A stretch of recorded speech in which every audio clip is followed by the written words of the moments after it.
I am Dr. William Patrick Foster, Chairman, Department of Music, and Director of Bands Emeritus, Florida A&M University. I was born on August the 25th, 1919, in Kansas City, Kansas. My parents were Mrs. Venetia Highwarden Foster Tucker. She resided at 359 Troop. My father passed before this time, and his name was Howard Benson Foster. My grandparents were Mr. and Mrs. William Washington Patrick. They were great-great-grandparents. They lived at 410 Quindara Boulevard in Kansas City, Kansas, and I jointly shared both residences as my home. Every morning and every evening I had meals with my grandparents, and during the day I was with my mother. It was a grand experience that I had an opportunity to experience. During my elementary school years at Stove Elementary School, I was on the 5th and 6th grade basketball team. And then when I went to Northeast Junior High School, I was on the track team. I ran the 440. It was during this period of my education that I had an opportunity to get started in music. I had the privilege of buying my own instrument. I didn't know exactly what I was buying, but it was a saxophone. And when I went to my teacher at the Horner Institute in Kansas City, Missouri, to receive instruction, he indicated that this instrument is obsolete, it's not used anymore, that I would need to buy a B-flat clarinet, which I did. And at that time, I progressed very rapidly at Northeast Junior High School in the clarinet class and in the band. On graduation from Northeast Junior High School, I went to Sumner High School, and the band director there was Gaston O. Saunders, and I made extremely fast progress as a clarinetist in that band. In fact, I made such fast progress that he appointed me student director of the band and the orchestra. And it was at this time that I started learning the violin-cello, which was, I think, one of the high points in my later development as to musicianship. It was through my playing and experience on the violin-cello that I developed the ear for tone and the singing quality and resonance and all the attributes that go along with a smooth, resonant sound. My experience at Sumner High School was extremely great in that I conducted both the band and the orchestra. With the orchestra, I had an opportunity to take it on trips to play at the beginning before drama productions, and it was just a wonderful, wonderful experience. It was during this time that I really began to develop my expertise as a conductor, and this led to my senior year that I was appointed director of the summer band at All City Summer Experience in Kansas City, Kansas. I was not paid for this because my band director, for some reason, he was not able to fulfill the engagement, but they appointed me as director, and I proceeded to go through the 2-week period as director of that band. It was a wonderful experience for me, and one that laid the groundwork for my whole career as a conductor. Leading from this experience, of course, I went on to the University of Kansas in Lawrence, Kansas, where I pursued the Bachelor of Music Education degree. And it was at this point that I developed so many attributes of musicianship and knowledge of music that it was beneficial and certainly has followed me all the days of my life. I had a very interesting experience as I made an exit interview with the Dean Donald M. Swarthout, very renowned musician and administrator. And he asked me what I'd planned to do in life. I told him I wanted to be a conductor and director of band. He said that it might be well for me to rethink that because there were no colored conductors at that time. This was sort of a catalyst for me. I knew then and there that I would have to go out and develop my own vehicle in terms of a band or orchestra to develop my skills as a conductor. And as you know, the rest of that is history from my first experience at Lincoln High School in Springfield, Missouri as director of the a cappella choir and the band, which I developed from scratch after a period of 2 years, and then to Fort Valley College in Fort Valley, Georgia, which I had that position for only 1 year. And then I had an opportunity to go to Tuskegee Institute, where they had had a famous band over the years. And I was band director there for 1944 through 1946. And it was the occasion here that we had a football game, and the opponent was Florida A&M College. The president of Florida A&M College was Dr. William H. Gray, and the director of student activities was Mr. M.G. Miles. And they saw and heard the Tuskegee band during the pregame and the halftime. And that evening, late that evening, my wife and I heard a knock on the door, and here was the president of Florida A&M College, Mr. William H. Gray, Jr., and Mr. M.G. Miles. And he indicated that he was interested in me coming to Florida to develop a band to put Florida A&M College on the map. And during the ensuing time of several months of communications, I decided that Florida A&M College would be the place that I would go to try to hone my career. So I accepted that job in June 1, 1946. The rest is history. Looking back on my career, the early days in the public schools of Kansas City, Kansas, I must say there was just object segregation. There was no integration whatsoever. Everything was separate as well as unequal. When I arrived at the University of Kansas, I thought things would be just a little bit different, but to my surprise, things were still the status quo. My good friend Elihu Moore and I remember as freshmen, we decided to try out for the University of Kansas marching band. And we stayed up most of the night and early morning hours practicing on our instruments for auditions that were going to be held. We practiced in the Lawrence University of Kansas Memorial Stadium. And the next morning we got up early and went up for our audition.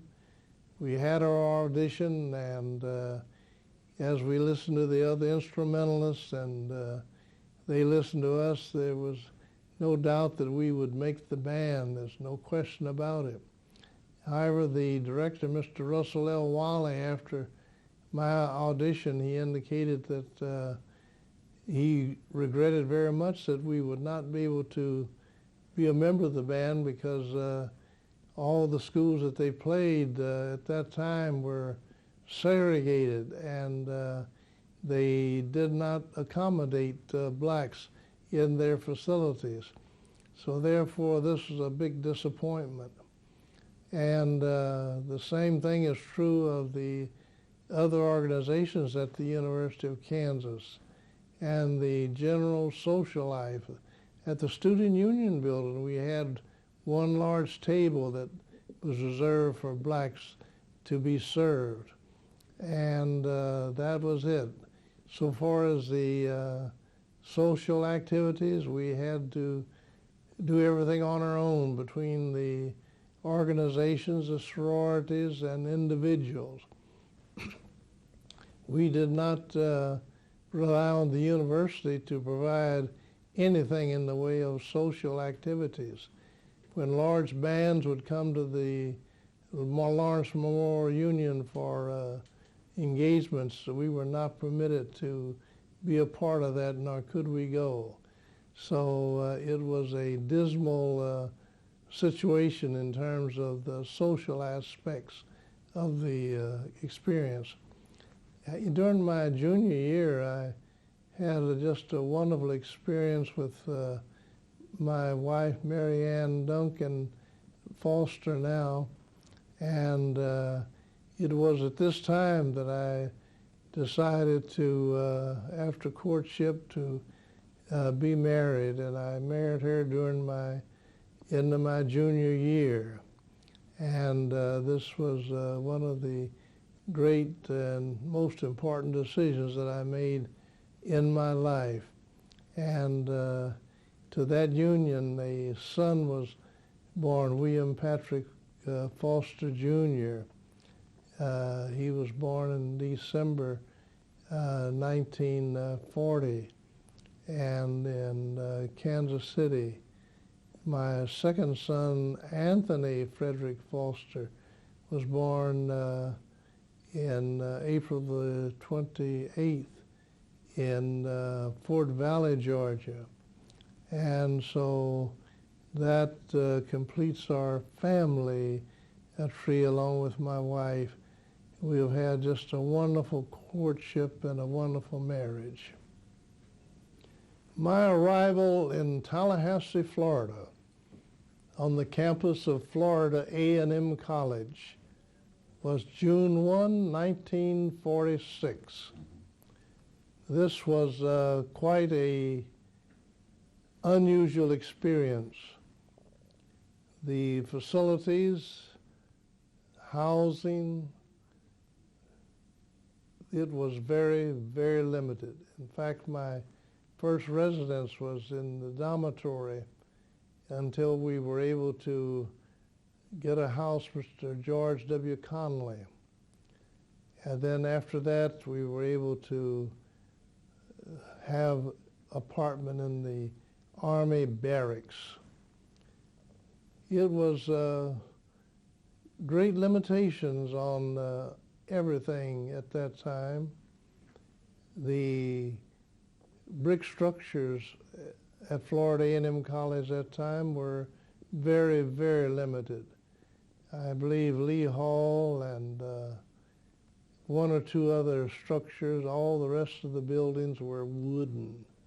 And of course, one of the first things that I proceeded to do was to put down on paper the plans for development of the band at Florida A&M College.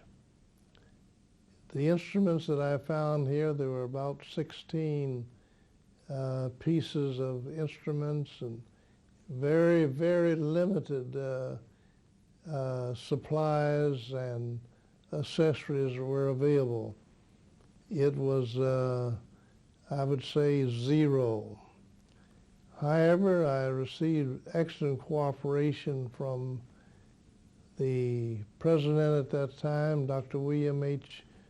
Gray Jr., and it was just a matter of time before I would be able to get things moving.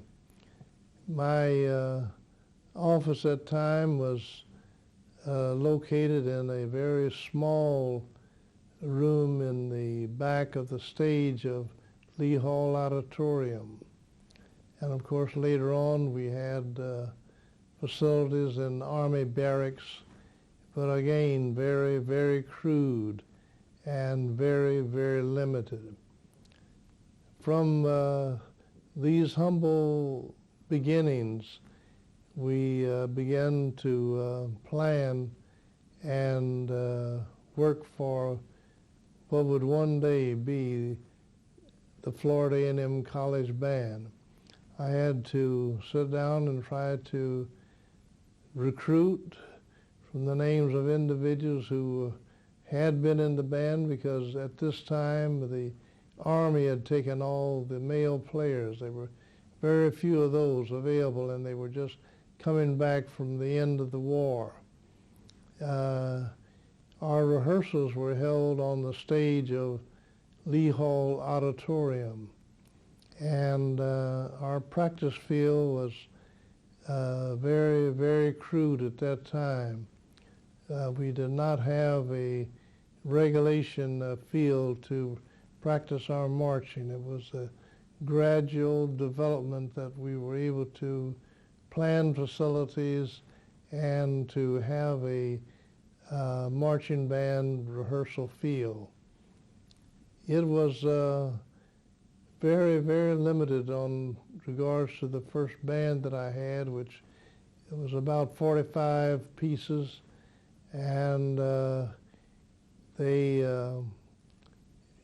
worked very, very hard. We had 2 and 3 rehearsals a day, and it was from these humble beginnings that we were able to have what we now call the Marching 100, which now numbers 300 and 400 students. It was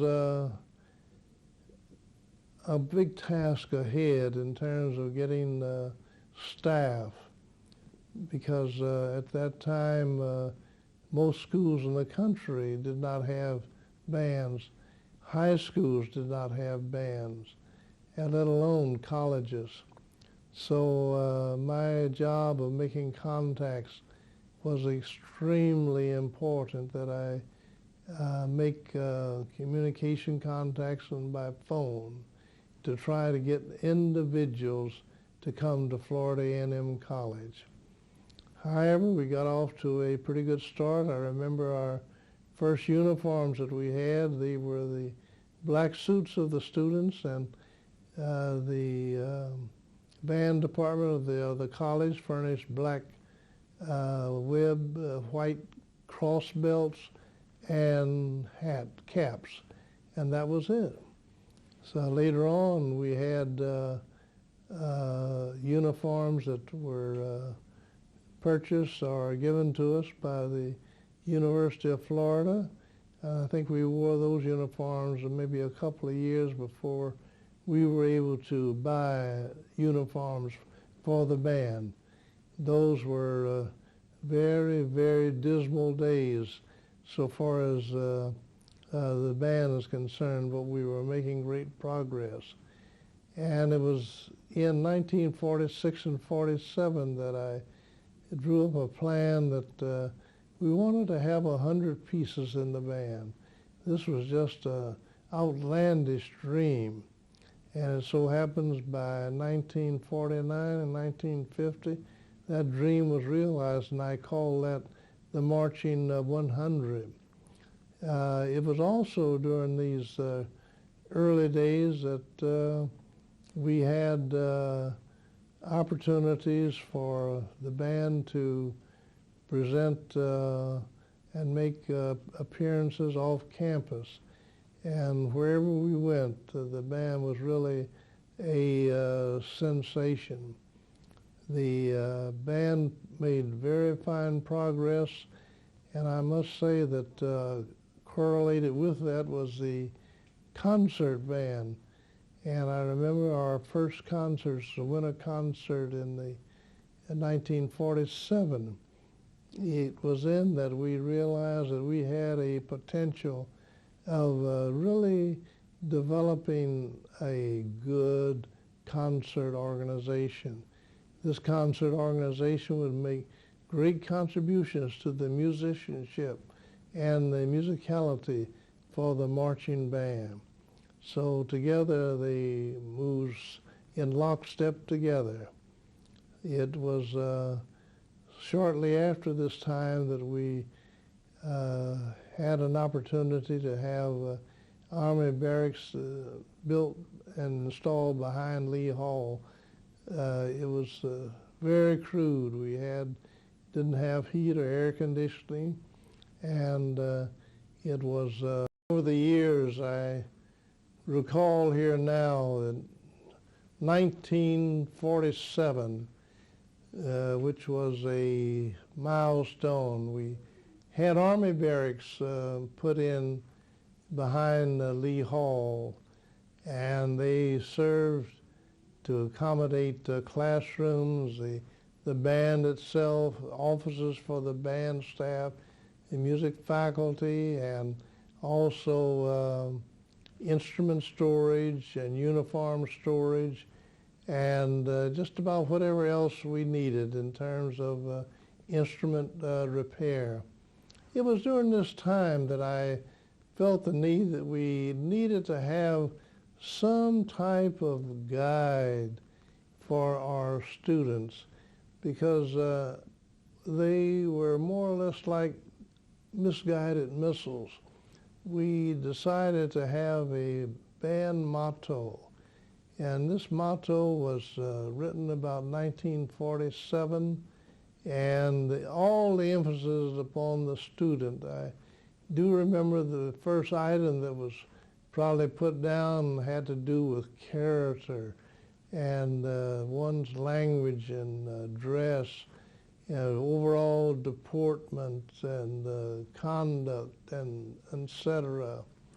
The second had to do with academic attainment and academic progress, because actually that was the purpose for which we were bringing the students here to the college for. And this was very, very important. The third thing had to do with leadership, because we knew that once the students came inside the walls of Florida A&M College, leadership responsibilities would be thrust upon them. And then another important aspect of it, and probably the reason why we were functioning, had to do with service. This was so very important, and we tried to inculcate with them the idea of service.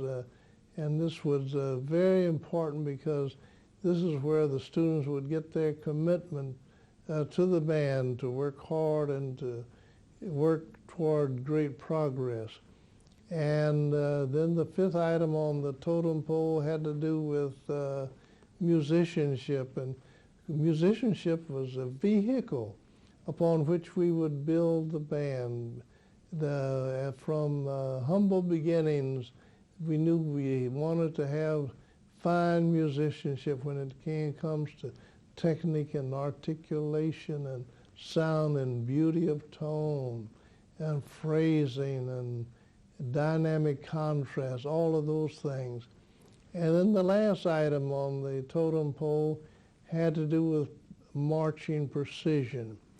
And it was those 6 items that we mentioned all the time, every rehearsal.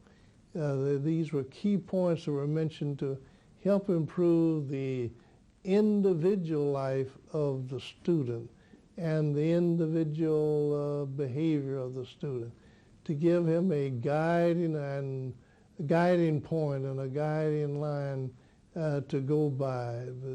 In other words, these guidelines, if they thought about these from time to time during the day, they would be successful.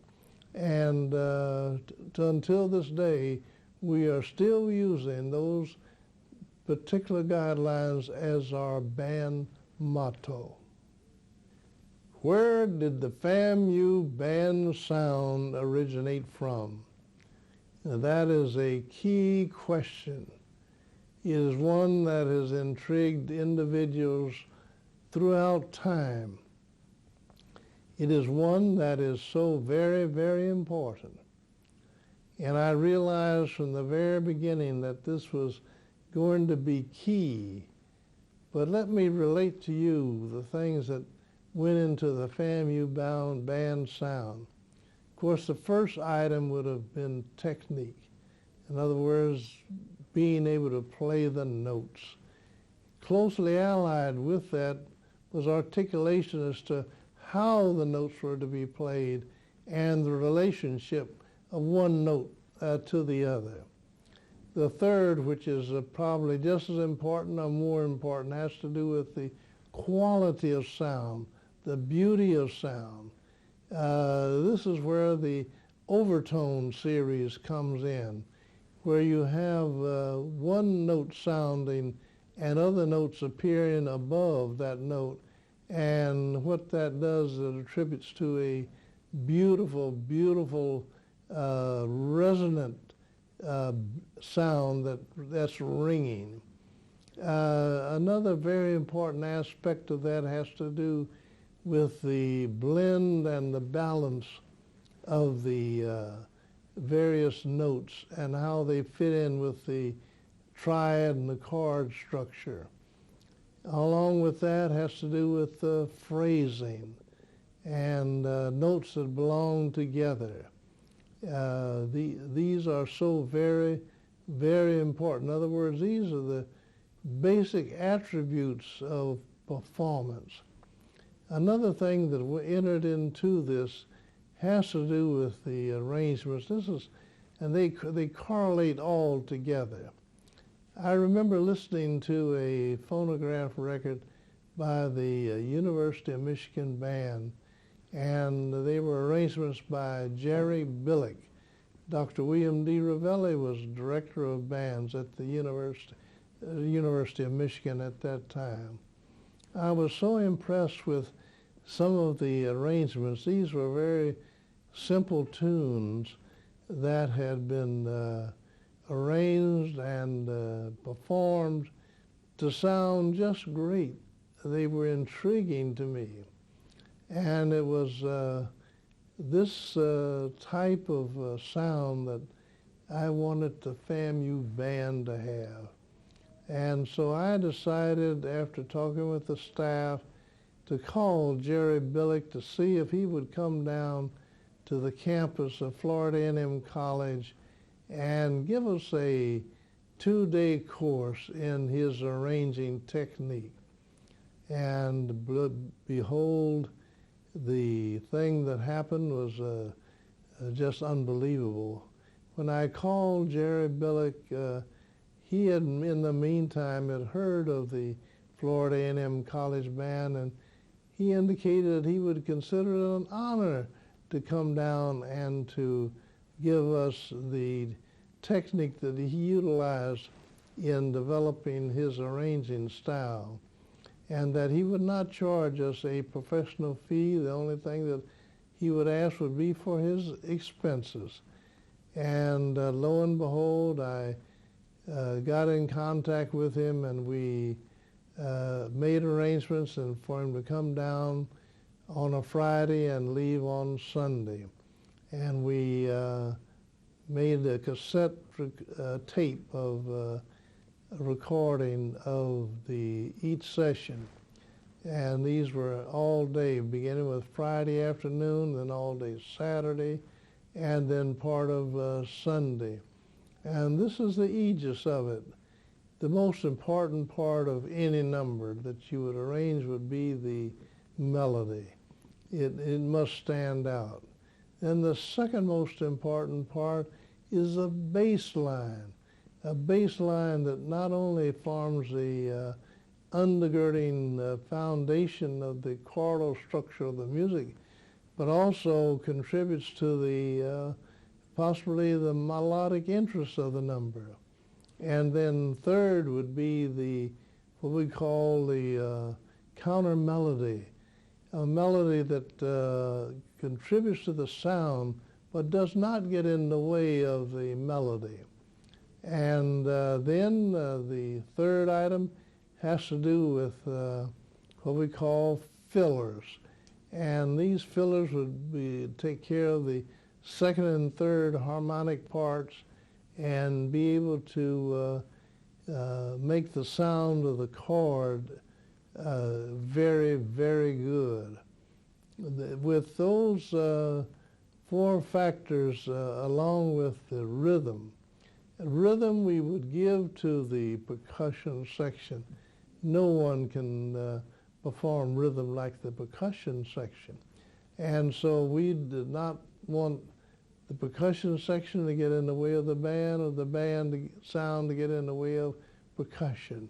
And those elements, those five elements coming together, making a different creation, or making a creation of sound, was the part that we sort of modified and sort of dwelt upon.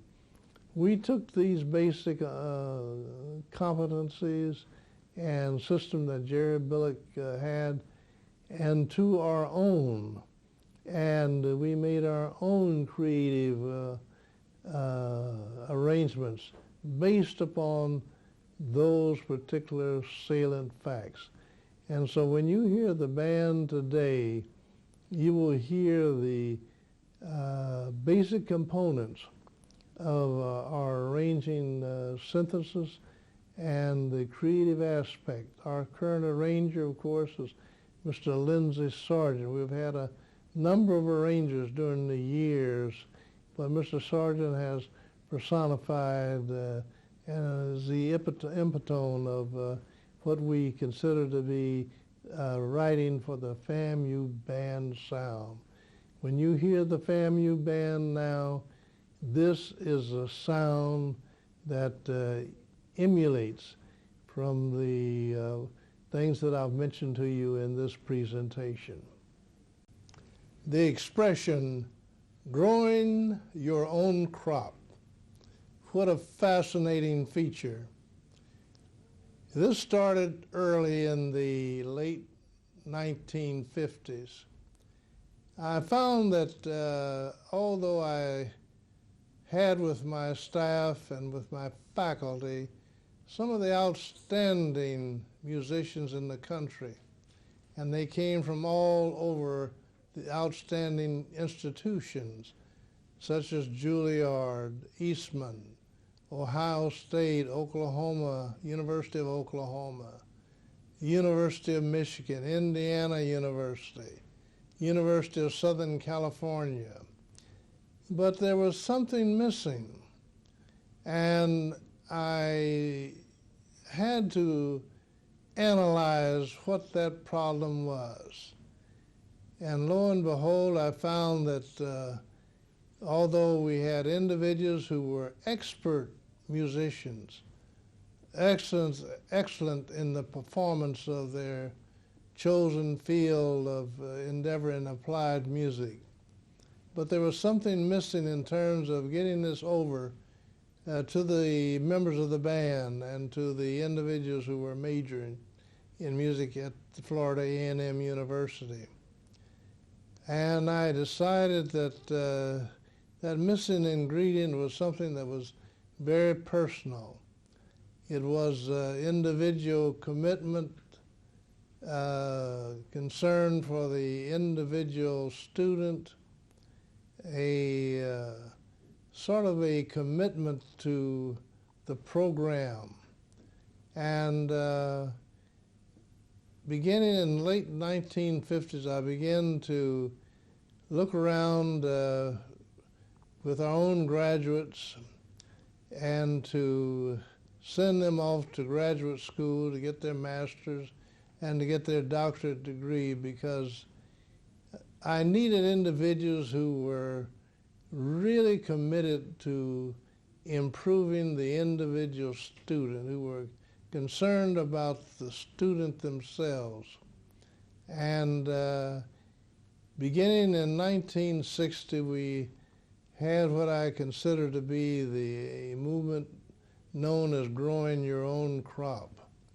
And we had coming in at that time individuals who were very competent performers on the instrument, who were committed to the program, and who had the desire and the patience and the zeal to work with students and take them where they are to where they should be. And this proved to be a very, very vital and certainly important facet of our program. This started in the early days with Mr. Leonard C. Bowie, Mr. James,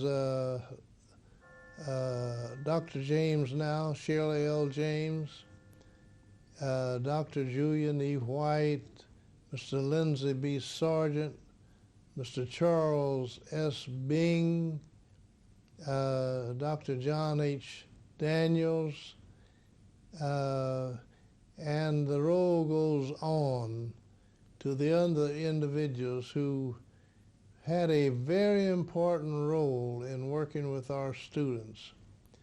And I found that these persons had the commitment, they had the desire and the interest of improving the individual student.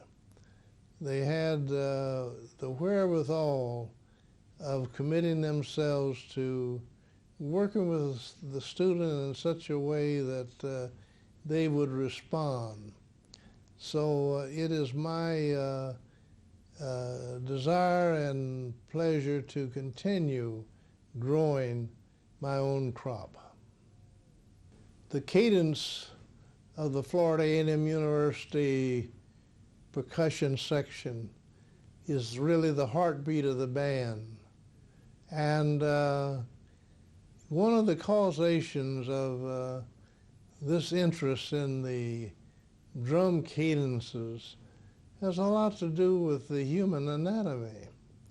It so happens that the cadences that we have generate, I guess you'd call it anxiety and energy, and they make the flow of the individual steps and the individual marching cadences sort of energize themselves. It so happens that the increase in the tempo of the cadences and the cadences of the band were really incidental. They came about, first of all, at the end of rehearsal when we were getting ready to conclude from after rehearsing about an hour and a half, sometimes 2 hours. And if they had done a good job, I found that the individuals in the band, and especially the percussion section, would increase and energize those percussion cadences just a wee bit. And this caught on with the marchers, and lo and behold, we began to develop a faster cadence from 120, which is the old days of Sousa marches, up to 360. But that developed beginning with our appearance at the performance at the Gator Growl at the University of Florida in Gainesville. And this happened in the early 50s. It so happens that in our stadium, we were able to march directly underneath the stadium to the field. But and looking over the facility at the University of Florida, at Florida Field, I found that they did not have a center entrance in the stadium. They all entered from the end zone. And I realized then that with the band being outside the stadium unseen at the time of the entrance, that actually they would be dead tired by the time they hit the playing field for the pregame show. So I thought of devising, and I guess you call it elaborating on the ROTC cadences that we have, and to slow it down.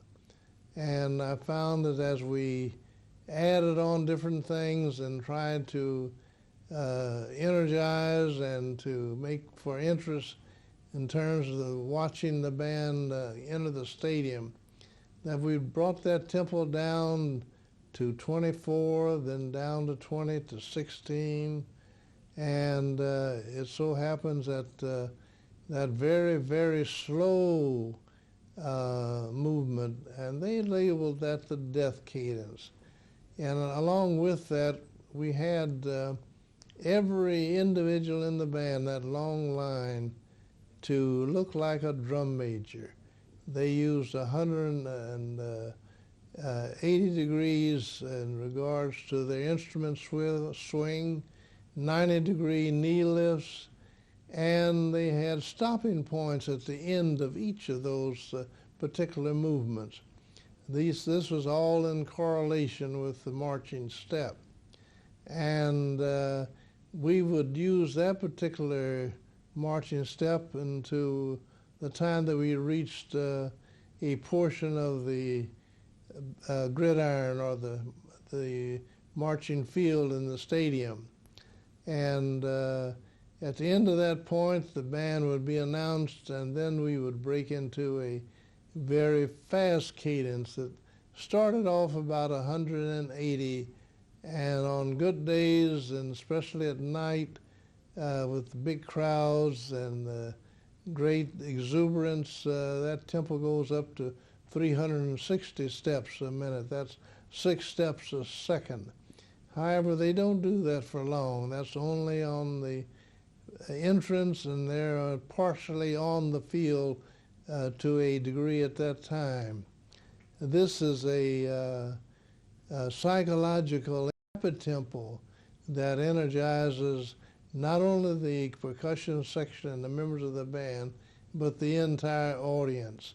And with that, we are able to make diversions in our show between formations, and it is a wonderful, wonderful technique that the people just love. The Orange Blossom Classic.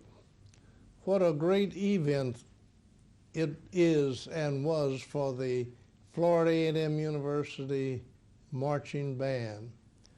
It was the Orange Blossom Classic that gave the band that window of publicity on a national and international scale. It was very interesting that the Orange Blossom Classic turned out to be a great, great festival, a 3-day or 2-day event on Friday and Saturday of a weekend in December. And we were very fortunate to be a part of that. I owe so much to the Orange Blossom Classic for what it did for the Florida A&M University Band. The event itself was a great, great publicity event. On Friday, we had a parade downtown Miami on Biscayne Boulevard. And believe it or not, at 12 noon, the band paraded downtown, and in the afternoon Miami Herald newspaper, it was broadcast in such a manner that the daily newspaper had the band in color on the front page of the paper. So it was the Orange Blossom Classic that did so much to help publicize the band. People from all over the country attended the Orange Blossom Classic. And for your information, this was one of the unusual events in the pattern of segregation, because on one side of the Orange Blossom Classic were Caucasians or white, and on the other side it was black. So we had a salt and pepper event. And I am also indebted to the late Coach Alonzo Jake Gaither, who helped support the band in making trips, but especially in making the trip to the Orange Blossom Classic. And it was the Orange Blossom Classic that, again, gave the Florida A&M University band, marching band, that extra window of coverage. And people came from all over the country because they were in Miami. And this was a great tourist area, and they came to that game, and principally to see the Florida A&M University Marching Band. It was a great attraction, and it was an event of national importance and of national scope. It is my recall that during the parade in Miami, a little fellow was sitting on the curbing by the name of Bob Graham. He still recalls that event today as he moves through his great career. And of course, as you know, he served in the Florida legislature, and here now, and behold, he's a applicant and a candidate for president of the United States of America. So one of our big supporters, and certainly one of our big backers, is Bob Graham.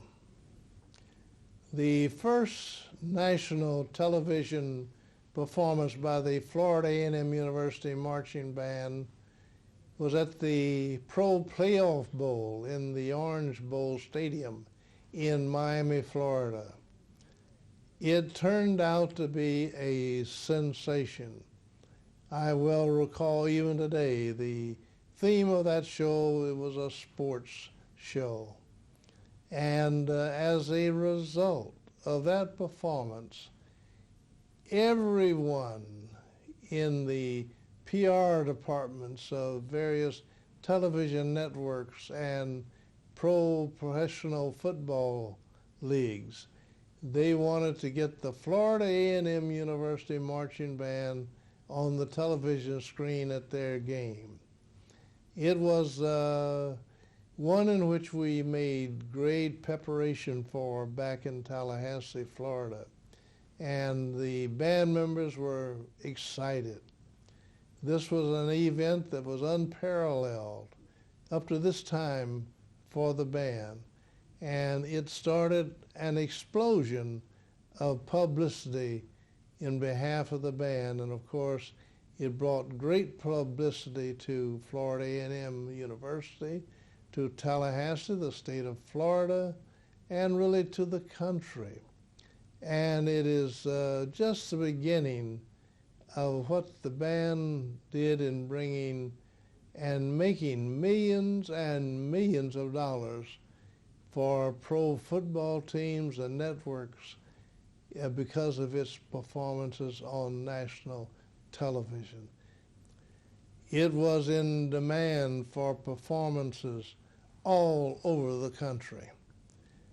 The television performances were highly reviewed, and it was a phenomenal response of the audience that almost demanded that the Florida A&M University Marching Band be invited to perform.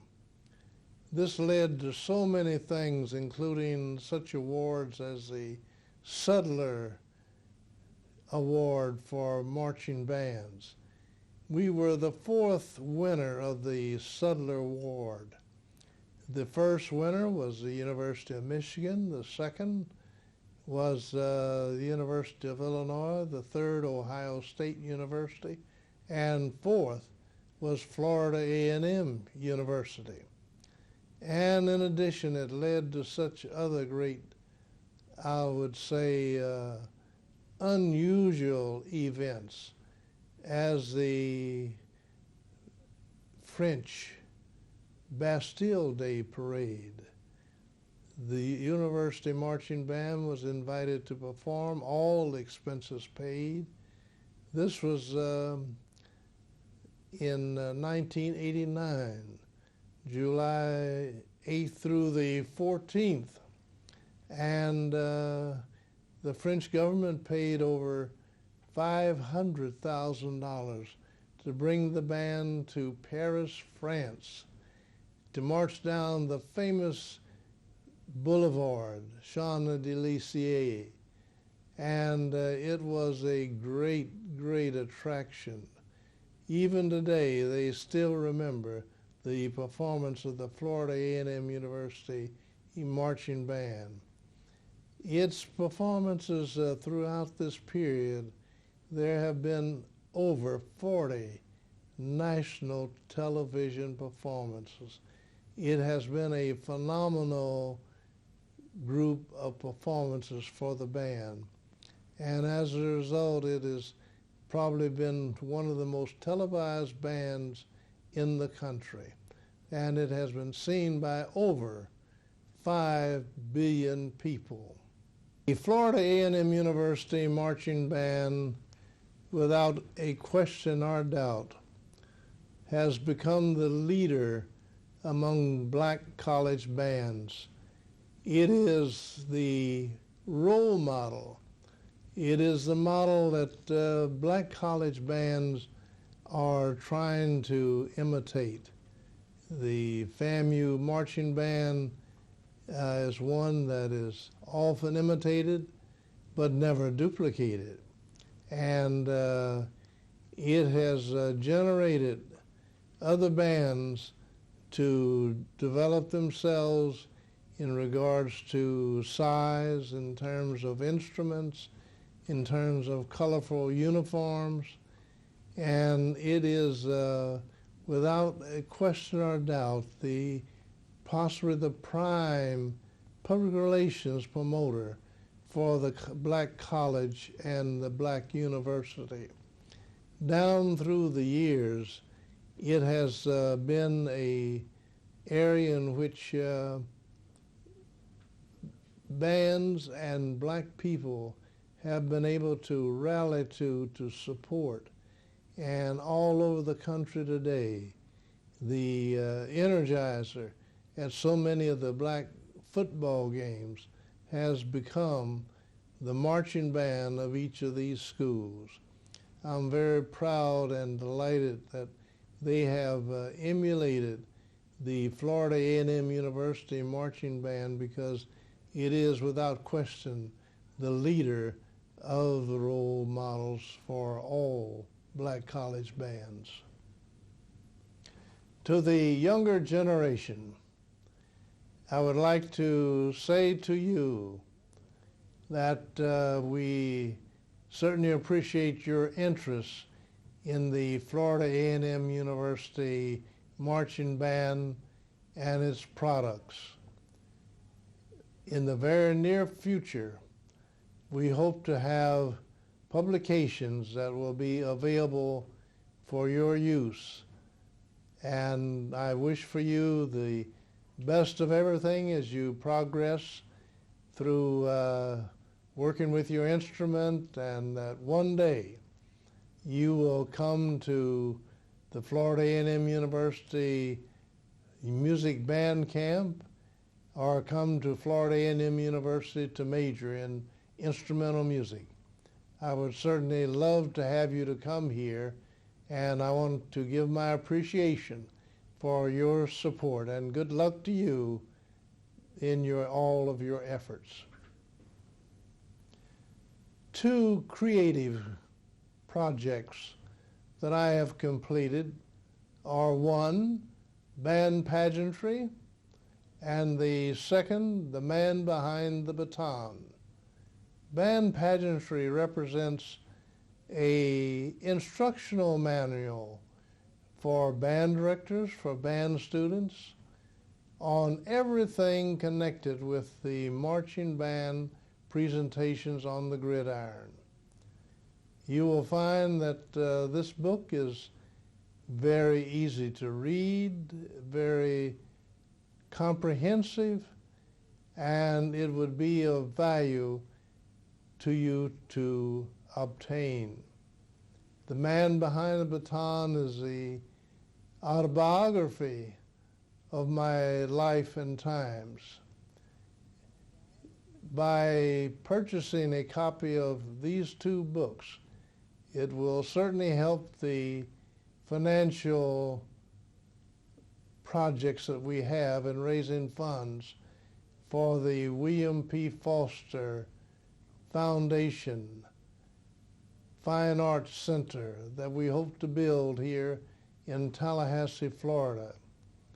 The amount of money that we hope to raise will be $3 to $4 million. And we would appreciate your contributions and whatever you can do to help out with these two projects. Throughout the years, I feel indebted to so many people for their assistance and for their work. Without question or doubt, the support of Vito Pascucci, the president of the LeBlanc Corporation in Kenosha, Wisconsin, down through the years, his support of myself and the band.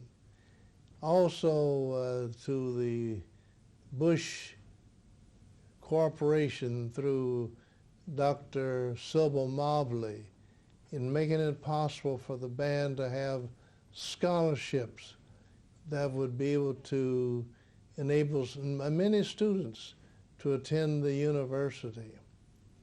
And to all the administrations that have gone through and passed at Florida A&M University for their support and for their help in so many ways down through the years. And of course to the public as a whole, their support in coming out to hear and to see the band and to give its support to our financial needs in terms of scholarships and for operations. All of this led up to the Foster Foundation, which is a non-profit entity that is geared to raise money to help promote the band and to keep it going. And in addition, we hope one day to build the William P. Foster Memorial Foundation Fine Arts Center here in Tallahassee.